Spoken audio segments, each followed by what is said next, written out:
My name is Everly, and I came home from college to find my entire life on the curb. Mom? Dad? I called out, standing in front of garbage bags stuffed with my clothes. The door opened. My mother, Patricia, stood there with her arms crossed. What's going on? I asked. Why are my things outside? We're done supporting you, she said flatly. Your father and I decided it's time you learned to stand on your own. I stared at her. I'm 20 years old. I'm in college. You said you'd help me until I graduated. Plans change, Everly. My dad, Robert, appeared behind her. We need the space. Your mother and I are renovating your room into a home office. Can I at least come in and get the rest of my stuff? I reached for the door. He blocked it. Everything of yours is out here. We already changed the locks.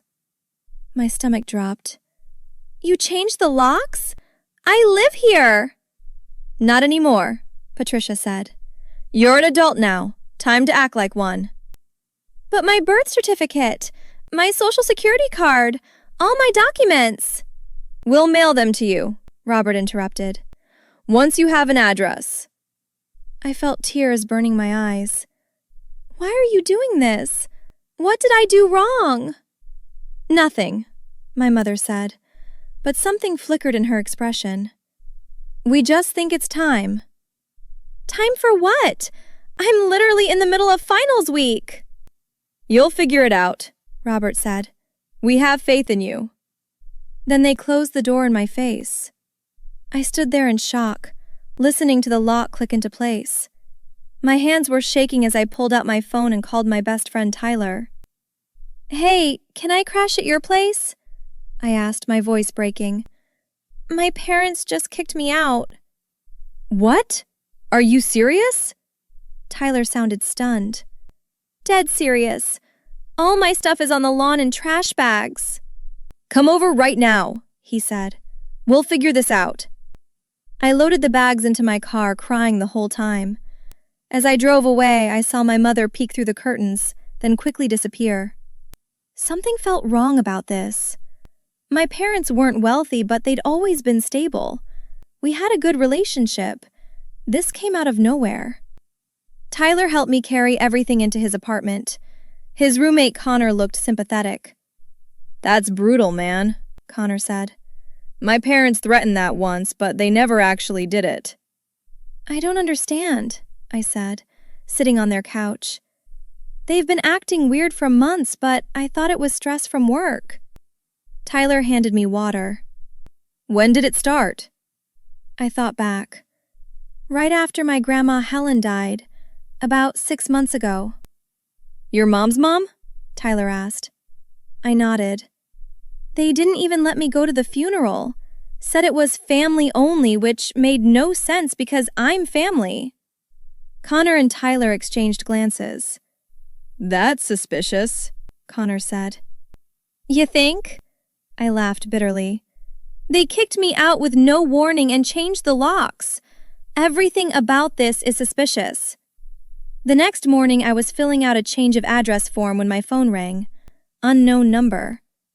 Hello? Is this Everly Morrison? A woman's voice, professional and clear. Yes, who's this? My name is Jessica Williams. I'm an attorney representing your late grandmother Helen Morrison's estate. I've been trying to reach you for months. I sat up straight. What? My parents said the estate was already settled. I'm sure they did, Jessica said dryly. Can we meet today? I'm in town and we need to talk. 2 hours later, I sat across from Attorney Williams in a coffee shop. She was in her 40s, sharp-eyed, with a briefcase full of documents. Your grandmother left a very specific will, Jessica began. She left her house and a trust fund worth approximately $400,000 to you. Everything goes to you on your 20th birthday. My mouth fell open. What? You turned 20 2 weeks ago, correct? Yes, but $400,000? The house? Jessica nodded. Your parents were supposed to inform you and facilitate the transfer. Instead, they've been living in that house rent-free and accessing funds they shouldn't have touched. But my grandmother's house, that's where I grew up. That's where I just got kicked out of. Exactly, Jessica said. Your parents don't own that house, Everly. You do. Your grandmother bought it decades ago specifically to leave to you. Your parents have been living there as tenants, essentially. I felt dizzy. They know this? Oh, they know. I sent 3 certified letters to that address, all returned unopened. I sent emails, called repeatedly. Your mother told me you'd moved abroad and were unreachable. I'm in college, 40 minutes away. Jessica pulled out her phone. I have recordings of those conversations. Your parents have been dodging me while they figured out how to keep you in the dark. Kicking you out was their last-ditch effort. Can they do that? I asked. Just keep me from my inheritance? Absolutely not, Jessica said firmly. But they were hoping you wouldn't find out, or that they'd have time to hide assets. They didn't count on me being persistent. What do we do? First, you call a locksmith. That house is yours. You have every legal right to enter it. Second, we file paperwork to freeze all accounts associated with the estate. Third, we schedule a meeting with your parents and their lawyer, if they're smart enough to get one. My hands were shaking again, but this time from anger. They threw my stuff on the lawn, changed the locks on my own house. Your grandmother's will was crystal clear, Jessica said. She specifically mentioned in her personal letter that she didn't trust your parents to do right by you. That's why she hired my firm to oversee the transfer. Did she say why? Jessica hesitated. She said your parents had always been more interested in money than family. She wanted to make sure you were taken care of. I thought about my grandmother, how she'd always slip me $20 bills, how she'd paid for my first year of college before she got sick. I want my house back, I said, and I want them out. Jessica smiled. Let's make it happen. But first, call your friend Tyler. Tell him you'll need his help moving back in tomorrow. That afternoon, I called my Aunt Sarah, my dad's sister. We'd always been close. Everly, I've been worried sick. Your parents said you dropped out and moved away. Aunt Sarah, did you know about Grandma Helen's will? Silence. Then, oh no, did they finally kick you out? You knew? I suspected, she said quietly. Your grandmother told me she was leaving everything to you, but when your parents wouldn't let anyone contact you after the funeral, I started putting pieces together. Why didn't you tell me? I tried. Your mother blocked my number. Your father told me to mind my business. I was about to hire a lawyer myself. Jessica Williams already found me. Thank God, Sarah breathed. What do you need? A witness. Can you come tomorrow? I'll be there. The locksmith arrived at 9 a.m.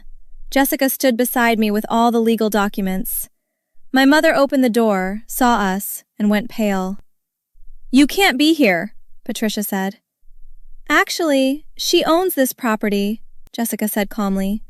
We're changing the locks. You can cooperate, or we can call the police for unlawful occupancy. Robert! My mother screamed. My dad came running. When he saw me, his face went red. Everly, go away. You're trespassing. No, you're trespassing, I said, my voice steadier than I felt. Grandma left me this house. You've been lying to me for 6 months. That's not... We can explain. Explain to your lawyer, Jessica interrupted. You have 72 hours to vacate this property.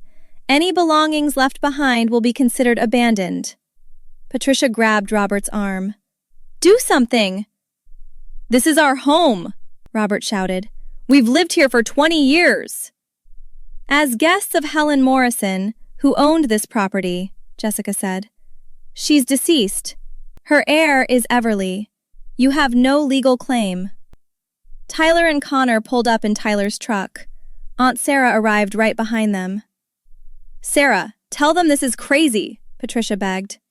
It's not crazy, Patricia, Sarah said coldly. It's karma. You tried to steal from your own daughter. We weren't stealing. We needed time. Time for what? I asked. To sell my house? Drain the trust fund? Robert's face told me everything. You were going to sell it, I said, shocked. That's why you kicked me out. You were going to sell my house and keep the money. We raised you, Patricia cried.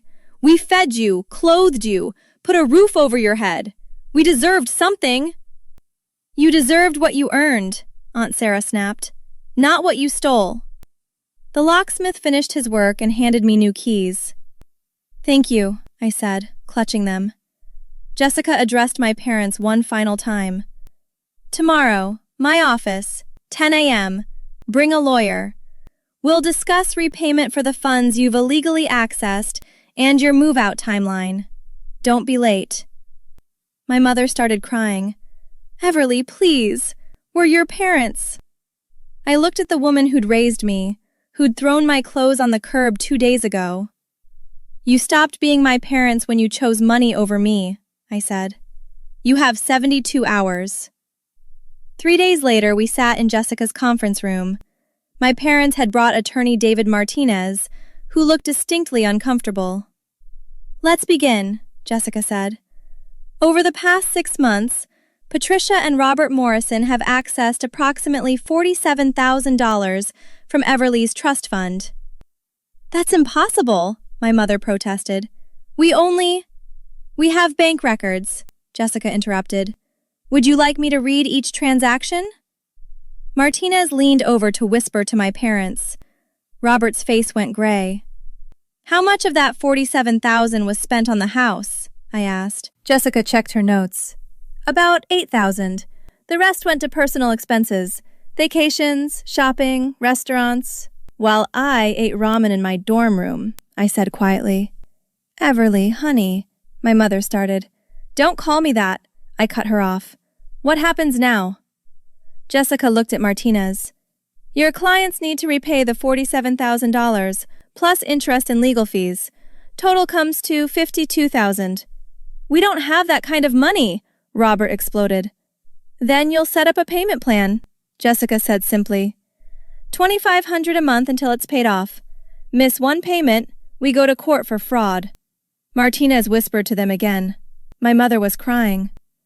There's also the matter of the house, Jessica continued. They were supposed to vacate 3 days ago. They didn't. We needed more time, Patricia sobbed. Where are we supposed to go? That's not Everly's problem, Aunt Sarah said from her seat beside me. You had 6 months to figure this out. Tyler leaned forward. You could have told her the truth, asked for help. Instead, you threw her on the street. We panicked, Robert said. We thought if she didn't know. You thought you could steal from your daughter, Connor finished. Martinez cleared his throat. My clients are prepared to vacate by Friday. They request 1 week. I looked at Jessica. She nodded.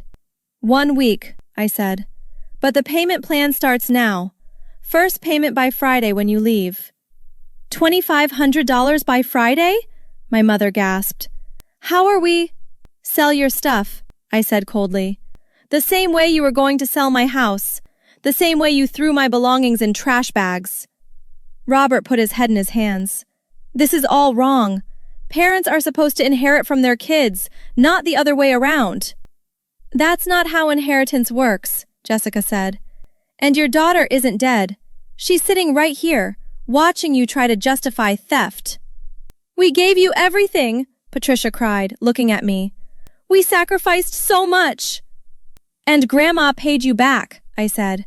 She paid for this house. She paid for my college. She made sure we were taken care of. You just wanted more. Aunt Sarah squeezed my hand. Your grandmother knew. That's why she set it up this way. I can't believe Mom didn't trust us, Robert said bitterly. She was right not to, Sarah shot back. Look what you did the second you had the chance. Martinez pulled out papers.